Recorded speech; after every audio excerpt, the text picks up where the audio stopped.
हल्द्वानी में श्रमजीवी पत्रकार यूनियन के कुमाऊं सम्मेलन में प्रतिभाग करने पहुंचे महानिदेशक सूचना वंशीधर तिवारी ने पत्रकारों की विभिन्न समस्याओं को सुना और उनके समाधान के लिए आश्वस्त किया। कार्यक्रम में कुमाऊं भर के जिलों से पत्रकार हल्द्वानी पहुंचे थे, जहां शासन में मान्यता नवीनीकरण से लेकर पत्रकारों के कल्याण कोष और पेंशन के मामले को भी उठाया गया, जिसमें सूचना महानिदेशक वंशीधर तिवारी ने कहा कि जल्द ही पत्रकारों के सभी मामलों पर विस्तार से वार्ता की जाएगी और सूचना विभाग पत्रकारों से समन्वय का काम करते हुए हर तिमाही बैठक करेगा, जिसमें पत्रकारों की समस्याओं का जिला स्तर पर भी समाधान किया जा सके।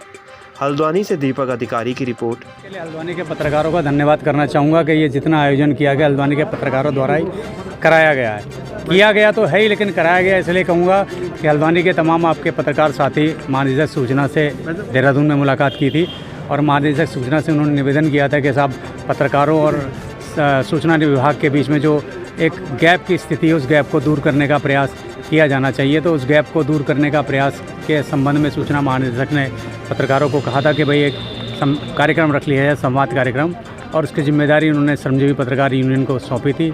और आज बहुत अच्छा माहौल में सब लोगों की बात हुई और सब पत्रकार साथियों ने अपनी बात रखी। और सबसे बड़ी बात यह है कि सूचना महानिदेशक ने मंच के माध्यम से उनका निस्तारण करने का आश्वासन हमको दिया और किया है, बहुत सारी बातों का निस्तारण किया। ये सबसे बड़ी बात है। और बहुत सारी समस्याएं पत्रकारों की, देखिए पत्रकार अपनी समस्या के लिए खुद नहीं खड़ा हो पाता, दुनिया की समस्या के लिए खड़ा हो पाता है। तो इसलिए बहुत अच्छा लगा कि आज सारे पत्रकार एक मंच पर, श्रमजीवी पत्रकार यूनियन के मंच पर खड़े हुए और उन्होंने आज जिस तरीके से अपनी बात रखी है, सभी साथियों को मौका मिला अपनी बात रखने का और उसका निस्तारण किया। इसका किस तरह का प्रयास है सरकार का भी आपको आइडिया? देखिए, निश्चित रूप से जो कई बातें यहाँ रखी गई हैं उसमें एक सबसे बड़ी समस्या जो लग रही है कि लोगों को मान्यता के मानक को लेकर के है कि कतिपय कारणों से या नियमावली में ऐसी व्यवस्था या संस्थान लिख के नहीं देते हैं जो वास्तविक रूप से मान्यता प्राप्त हो, उनको मान्यता कार्ड नहीं मिल पाता।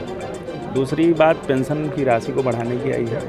तीसरी जो हमारी जिला समितियां हैं और राज्य स्तरीय समिति है उसकी लगातार बैठकें करने की बात आई है। चौथी जो आई है वो गोल्डन कार्ड की बात आई है कि गोल्डन कार्ड जैसे सरकारी कर्मचारियों को मिलता है वैसा ही गोल्डन कार्ड जो मान्यता प्राप्त पत्रकार हैं उनको भी उपलब्ध कराया जाए। इसके अलावा गेस्ट हाउसेज उपलब्ध कराने की बात हुई है। तो निश्चित रूप से देखिए हम लोग सकारात्मक रूप से इस पर विचार करेंगे और जो हो सकेगा पत्रकारों के हित में किया जाएगा। गैर मान्यता प्राप्त है सर, जो गैर मान्यता प्राप्त है उनको भी सुविधाएं मिले। गैर मान्यता प्राप्त भी फील्ड में रहता है लेकिन उनको कोई व्यवस्था नहीं मिल पाती है और मेन स्ट्रीम का पत्रकार है वो जो माना जाता है उसमें काफ़ी दिक्कत है। देखिए वही मैं कह रहा हूँ, जो पहली बात आई है मान्यता के मानकों को लेकर के ही आई है। उन मानकों की वजह से दिक्कत आ रही है, उस पर हम लोग ऑलरेडी विचार कर रहे हैं अलग अलग संगठनों से बात करके। उसका कोई एक ऐसा सिस्टम बनाएंगे कि उससे जो वास्तविक पत्रकार हैं लाभान्वित हों। सर, एक सरकार और शासन स्तर पर भी एक पत्रकारों के साथ नियमित बैठक होनी चाहिए, इसको लेकर किस तरह का प्रयास आपका रहेगा? देखिए निश्चित रूप से होनी चाहिए, उसी की कड़ी में हम यहाँ आए हैं और ये जो संवाद है ये भविष्य में भी चलता रहेगा। किसी प्रकार की संवादहीनता की स्थिति नहीं आनी चाहिए और बहुत से ऐसे रास्ते हैं जो बातचीत से निकलते हैं। Thank you.